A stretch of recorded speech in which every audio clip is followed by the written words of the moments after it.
Ledakan ini merupakan aksi teror di jantung ibu kota.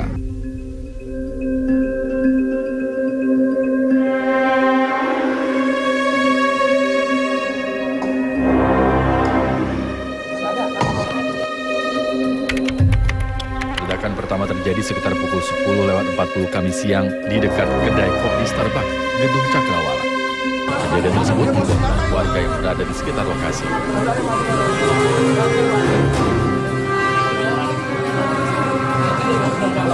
Tak lama berselang, ledakan kembali terjadi di pos polisi Sarinah, sekitar 100 meter dari ledakan pertama. 3 orang tewas seketika, 1 diantaranya diduga adalah pelaku teror. Warga di sekitar lokasi kejadian sempat berkerumun di Jalan MH Tamrin untuk menyaksikan peristiwa ini. Saat itulah tiba-tiba jatuh korban lagi. Diduga korban ditembak pelaku dari arah yang tidak diketahui. Warga pun berhamburan meninggalkan lokasi. Sejumlah video dan foto dengan jelas merekam aksi pelaku dengan kuasa membidikan senjata di kerumunan warga. Kalau yang nembak memang bisa lihat langsung. Orangnya sebelum nembak teriak atau gimana gitu? Ya udah nggak langsung gini aja kayak bawa bola. Panjang, senjata panjang. Laras pendek. Oh dua pistol, pakai dua. Pakai celana jeans. Terus pakai ikat pinggang ini, saya langsung menyelamatkan diri dan saya seret polisi itu. Saya tunduk pas Pasifik langsung kayaknya sakaratul maut di situ kan. Di mobil itu polisi. Sempat terjadi baku tembak antara polisi dan kawanan pelaku teror. Pelaku bahkan sempat melemparkan bom.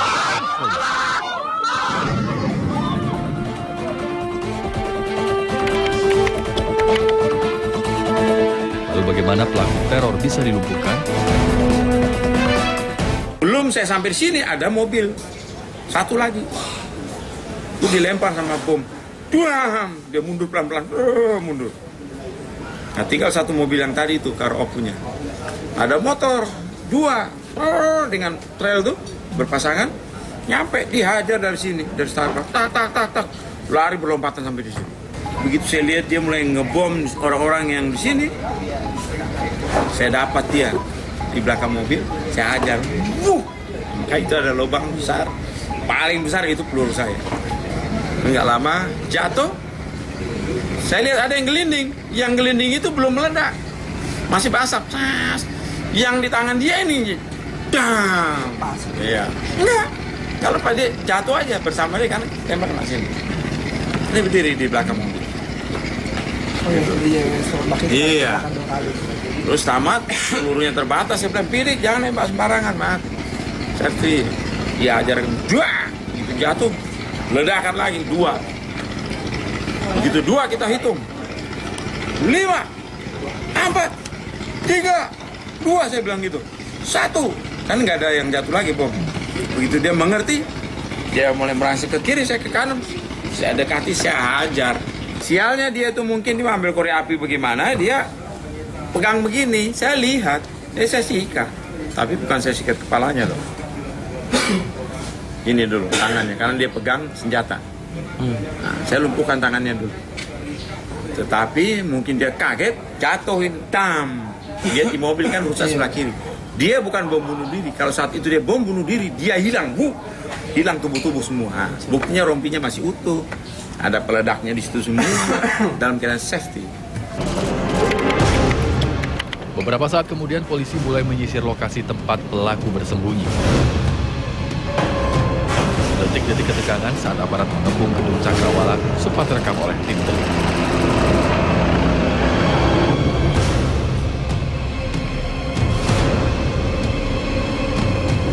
Dari hasil penyisiran, tim Gegana Polda Metro Jaya dan ratusan petugas gabungan TNI Polri juga menemukan sejumlah bahan peledak atau bom aktif di 2 jasad yang diduga kuat pelaku pengeboman di pos polisi Sarinah.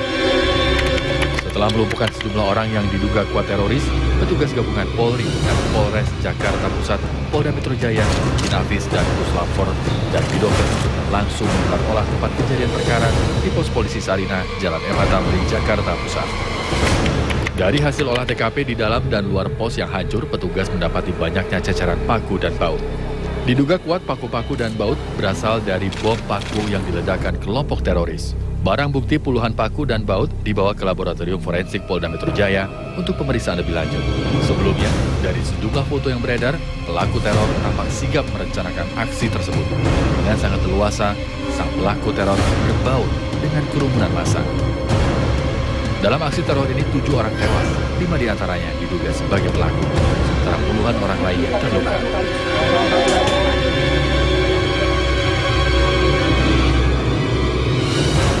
Salah satu korban selamat, Andi Dina Noviana, berada di Starbucks yang menjadi lokasi ledakan bom. Ia sempat terlempar dari kursinya dan tidak sadarkan diri.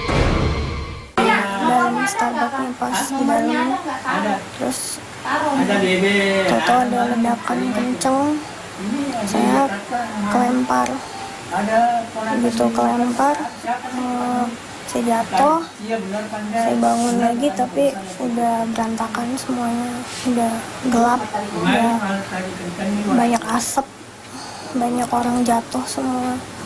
Terus saya coba lari, kalau bangun keluar dari sana, loncat jendela Starbucks yang udah pecah kacanya.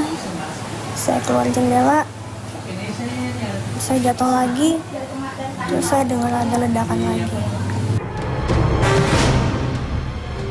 Sementara itu korban lain yang dilarikan ke RSPAD Gatot Subroto masih dalam perawatan intensif. Udah agak membaik. Ya mungkin perawatan aja sekarang gitu. Di lengan tangan kena percikan luka bakar, paku, terus di sini luka bakar.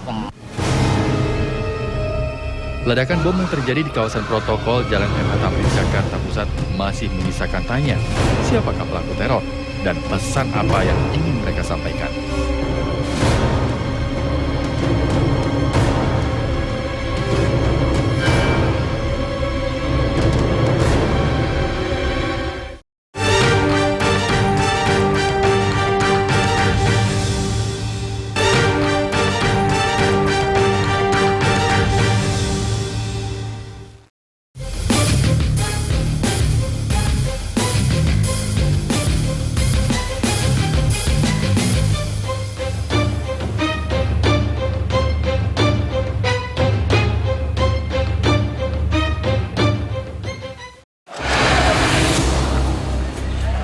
Dalam aksi teror bom yang terjadi di Jalan MH Tamrin, Jakarta Pusat Kamis lalu, polisi menemukan beberapa temuan lapangan. Sejumlah barang bukti tersebut ditemukan di 3 lokasi yang dijadikan penyerangan bom dan juga penembakan oleh pelaku teror. Bukti lapangan yang ditemukan polisi diantaranya senjata api, peluru, bom rakitan, dan pisau. Berdasarkan bukti lapangan yang ditemukan pihak kepolisian, tim delik mewawancarai salah seorang mantan teroris untuk menganalisanya. Tak hanya itu, dari narasumber ini, tim delik juga mencoba mengorek kelompok mana yang melakukan teror bom di kawasan Sarinah tersebut. Untuk keamanan, kami merahasiakan identitas narasumber termasuk nama. Kami sepakat memanggilnya Anton. Atas kesadarannya, kini Anton sudah tak lagi bergabung dan lepas dengan kelompok teroris.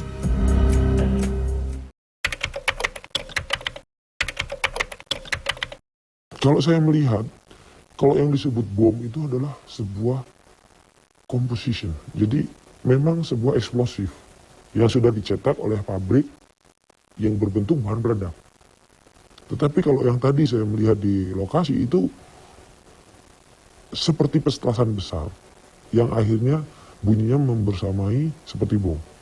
Tetapi bahan yang digunakan itu bukan bahan jenis bahan peledak, tetapi senyawa kimia yang dicampur mungkin menggunakan belerang, unsur-unsur tambahan, aluminium powder atau apa yang akhirnya ketika beberapa bahan tersebut bisa jadi dari potasium klorat, ini high sensitive, maksudnya high sensitive ini bukan berarti high power, bukan high explosive.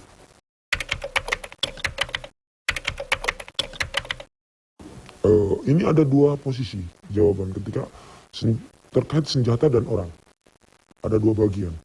Ketika saya melihat terlatih, tidak. Tapi orang ini pernah belajar. Bisa saja senjata itu berasal dari wilayah luar Indonesia, dari Filipina. Karena di Filipina juga begitu mudah untuk mendapatkan senjata. Baik senjata yang pabrikan, yang memang dijual di sana, atau senjata yang digunakan oleh masyarakat, atau memang di sana juga ada. Di daerah Cebuano itu sebuah wilayah yang membuat senjata, home industry yang dijual bebas. Berarti dia tidak memiliki tujuan untuk menghancurkan sebuah gedung atau departemen atau, tapi saya lihat dia ada target personal. Target personal. Karena yang terkait dengan mereka adalah pihak aparatur negara yang paling banyak bersinggungan dengan kawan-kawan yang notabene-nya tertuduh atau terinfiltrasi terhadap pelaku terorisme, yang disebut terorisme, adalah pihak kepolisian. Mereka meyakini ini bukan bom bunuh diri, tapi bom istishhadiyah, operasi mencari syahid. Kalau bom bunuh diri karena keputusasaan. Tetapi operasi mencari syahid adalah operasi mencari mati yang mulia. Kenal secara langsung saya tidak, saya namanya kurang begitu. Karena nama pelaku ini biasanya dalam satu sisi, dengan sisi yang lain, tempat yang satu, tempat lain selalu berubah. Siapakah sosok Afif, salah satu pelaku teror bom di Sarinah? Dari kelompok manakah Afif? Benarkah aksi teror Kamis lalu dilakukan oleh simpatisan ISIS di Indonesia? Dan bagaimana peta jaringan kelompok ini?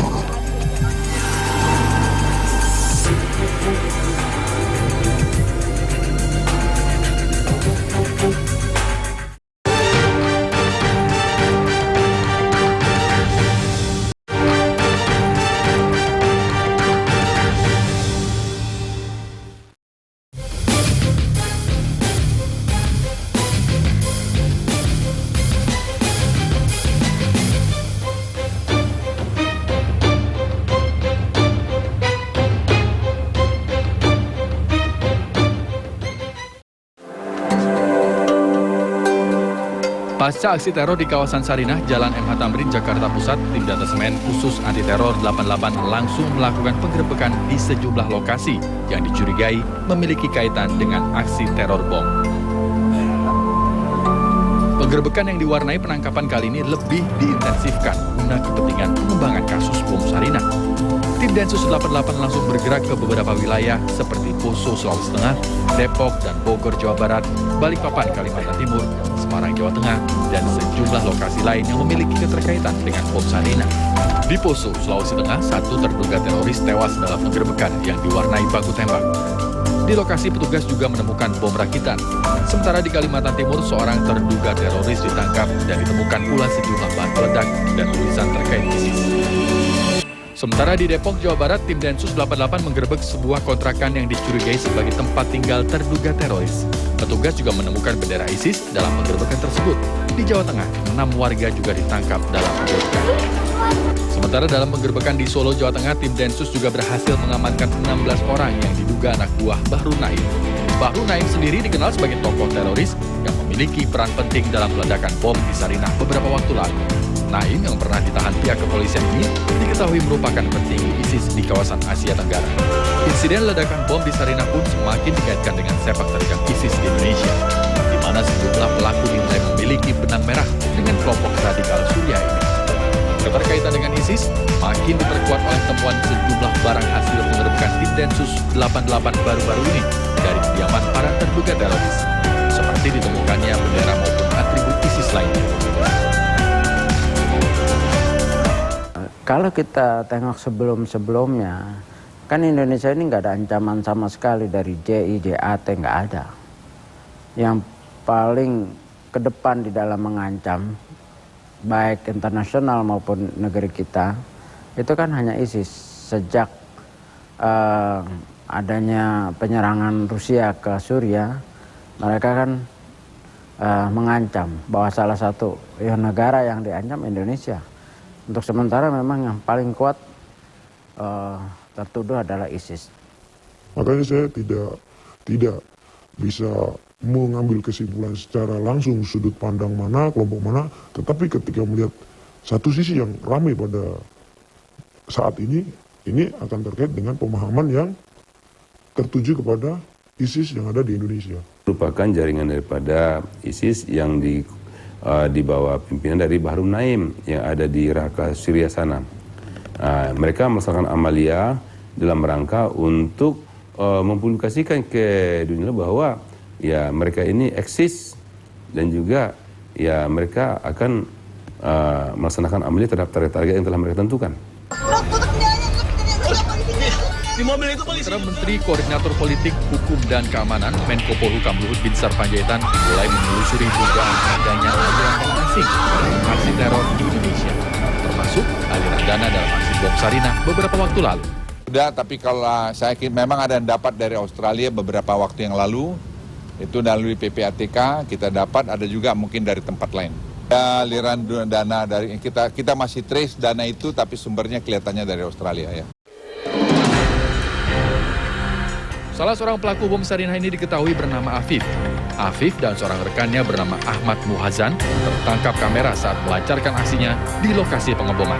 Hingga kini kepolisian masih mencari bukti-bukti lebih lanjut terkait keterlibatan para pelaku dengan kelompok ISIS. Namun dari rangkaian penangkapan yang dilakukan terhadap kelompok lainnya, diduga pelaku memiliki hubungan dengan kelompok radikal yang ada. Karena memang mereka nggak akan sendiri, apalagi dengan wadah. Misalnya ISIS lah penyatunya, jadi dari mana saja bisa jadi jaringan yang kuat. ISIS cepat membesar, terutama di Indonesia. Kenapa? Karena cikal bakalnya sudah ada orang-orang seperti mereka. Yang radikal, ekstrim, teror, itu sudah ada. Tinggal dapat bendera aja lah. Dan dia bisa jadi ketika ISIS mendeklarasikan di Irak pada waktu lalu 2014 ya, pada awal bulan puasa itu, dia mungkin termasuk bagian orang yang ikut bersumpah setia terhadap deklarasi ISIS yang ada di Irak. Maraknya bermunculan kelompok-kelompok yang mengatasnamakan agama tertentu dengan ajaran yang melenceng dari kebenaran memicu menjamurnya aksi-aksi terorisme yang meresahkan.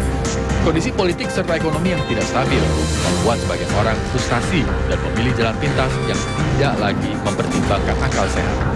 Aksi-aksi terorisme di belahan bumi manapun tidak akan pernah mengubah keadaan menjadi lebih baik, namun hanya menimbulkan jatuhnya korban jiwa yang tidak sedikit. Ketika makna jihad diidentikan dengan aksi terorisme, harga sebuah nyawa pun menjadi begitu murah. Perang melawan terorisme adalah tanggung jawab setiap manusia bagi manusia. Nah, jihad itu ada aturan-aturannya. Pertama, jihad itu adalah perintah kepala negara. Yang kedua, jihad itu memiliki aturan. Tidak boleh membunuh orang yang tidak memerangi kita. Tidak boleh membunuh wanita, tidak boleh membunuh anak-anak, tidak boleh membunuh orang tua. Teror nggak pernah ada aturan seperti itu. Meski pihak kepolisian telah meyakini ISIS berada di balik teror bom Sarinah, namun insiden ini juga meninggalkan sejumlah kejanggalan. Benarkah ini murni aksi teror yang dilancarkan gerakan radikal atau hanya pesanan pihak tertentu? Terorisme tentu berbeda dengan jihad. Maka, deradikalisasi terhadap paham-paham fanatisme, keyakinan, dan agama tetap menjadi pekerjaan pemerintah yang belum selesai. Perlu disadari bersama bahwa kita berpijak di negeri yang penuh keberagaman, maka tidak boleh ada pemaksaan terhadap sebuah keyakinan.